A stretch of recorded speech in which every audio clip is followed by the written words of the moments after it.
शांति। 9 दिसंबर 2022 की साकार मुरली से होमवर्क।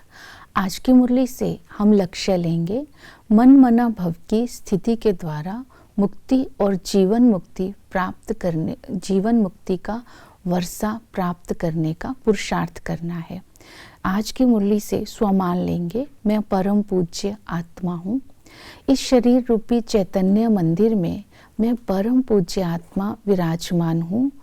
व्यर्थ के संकल्प इस शरीर रूपी मंदिर में प्रवेश नहीं कर सकते। इस स्थिति में स्थित होकर के मनसा सेवा करेंगे। आज की मुरली में हम चिंतन लेंगे। आज की मुरली से बाबा ने कहा, अपने को आत्मा निश्चय कर, सुख धाम और शांति धाम को याद कर, अंतमति सुगति को प्राप्त करना है। तो चिंतन करेंगे अंतमति सुगति कैसे होगी। इसके लिए आज हम पुरुषार्थ करेंगे। जो बाबा ने कहा मुक्ति और जीवन मुक्ति के वर्षे का अधिकारी बनना है, तो मन मना भव। तो मन मना भव होने की विधि जो आज की मुरली में बताई। मन मना भव का अर्थ है निरंतर बाप की याद। वो तभी रह सकती है अगर पवित्रता की धारणा होगी।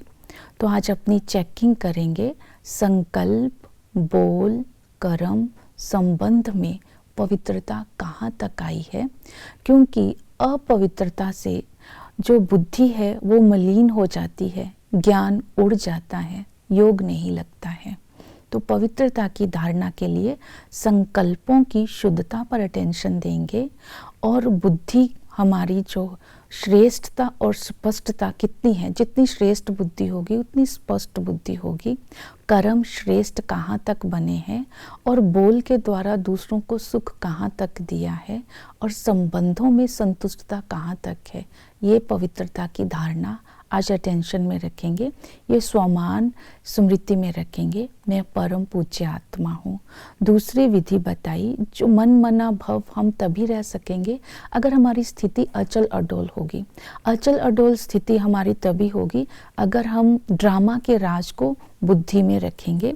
आज बाबा ने हमें आदि मध्य अंत का ज्ञान स्पष्ट किया है और बाबा ने कहा जितना तुम ज्ञान उठाएंगे उतना ही अक्लमंद होते जाएंगे।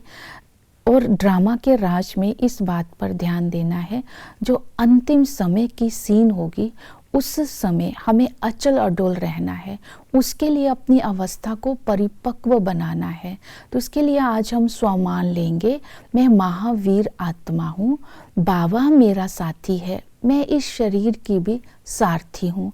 जो भी इस दुनिया में हो रहा है, ड्रामा में जो भी हो रहा है, उसको साक्षी होकर के देखना है। इस तरह अभी से अभ्यास करना है अपनी स्थिति को अचल अडोल बनाने का और ज्ञान के दर्पण में अपनी संपूर्ण स्टेज को बार बार इमर्ज करेंगे, देखते जाएंगे। और मन मना भव तभी हो सकेंगे अगर हम अपने चार्ट पर अटेंशन देंगे। तो आज की मुरली से बाबा ने कहा कि याद का चार्ट रखना है कि याद कहाँ तक रहती है और विस्तार में अपना समय कहाँ तक वेस्ट नहीं करना है, इस बात पर भी अटेंशन देना है। और निश्चय बुद्धि हम कहाँ तक बने हैं, क्योंकि अगर संशय बुद्धि बन जाते हैं तो पढ़ाई को छोड़ देते हैं। और बाबा ने कहा कोई भी प्रकार का विकर्म नहीं करना है, इस बात पर अटेंशन देना है। बाप के साथ मेरा सच्चा लव कहाँ तक रहता है, इस बात पर भी अटेंशन देना है। इस तरह अगर हम चार्ट पर ध्यान रखेंगे तो योग भी हमारा अच्छा होगा। और जो बाबा को याद करना है, देह अभिमान को छोड़ेंगे तब याद करेंगे। अपने को आत्मा निश्चय करना है, मेरा स्वधर्म ही शांति है, मैं आत्मा शांति धाम की रहने वाली हूँ और बाबा भी निराकार है और शांति धाम में रहने वाला है। तो निराकार बन करके अपने स्वधर्म में स्थित होकर के बाप की याद में रहने से ही हम अपनी मुक्ति और जीवन मुक्ति के वर्षे को प्राप्त कर सकते हैं। ओम शांति।